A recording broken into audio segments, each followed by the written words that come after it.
there needs to be someone who is sort of the keeper and reiterator of the vision. Because there's just a ton of work to do. And a lot of times, you know, when you have to walk 1,000 miles and you take the first step, it looks like a long ways. And it really helps if there's someone there saying, well, we're one step closer. You know, the goal definitely exists. It's not just a mirage out there.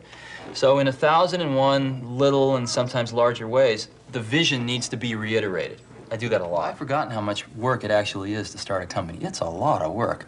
And you've got to do everything. You've got to come up with a name. You've got to come up with a logo. I mean, in addition to designing the product, you've got to figure out what to design. You've got to figure out how you're going to get it to the marketplace. You've got to do a part number system. You've got to go get bank accounts. You've got to set up charts, general ledgers, get a management information system, get a little kitchen set up, get a coffee maker, all this stuff. I'm convinced that about half of what separates the successful entrepreneurs from the non-successful ones is pure perseverance.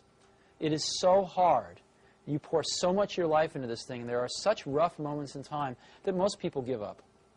I don't blame them. I mean, it's really tough, and it consumes your life. I mean, if you've got a family and you're in the early days of a company, I can't imagine how one could do it. I'm sure it's been done, but it's rough. I mean, because it's pretty much an 18-hour-a-day job, 7 days a week for a while.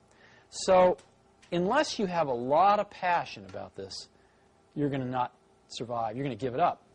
So you got to have an idea or a problem or a wrong that you want to right that you're passionate about. Otherwise, you're not going to have the perseverance to stick it through. And I think that's half the battle right there.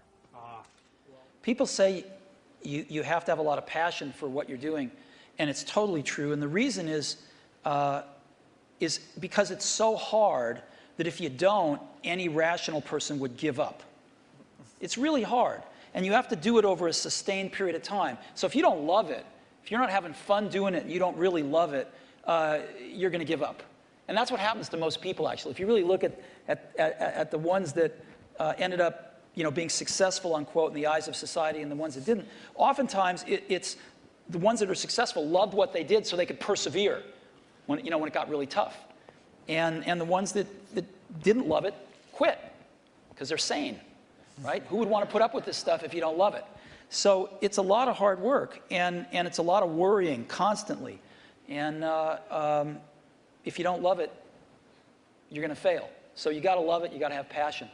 And I think that's the high order bit. The second thing is you've got to be a really good talent scout, because no matter how smart you are, you need a team of great people, and you've got to figure out how to size people up fairly quickly, make decisions without knowing people too well, and hire them and see how you do and refine your intuition and be able to help build an organization that can eventually just build itself, because you need great people around you.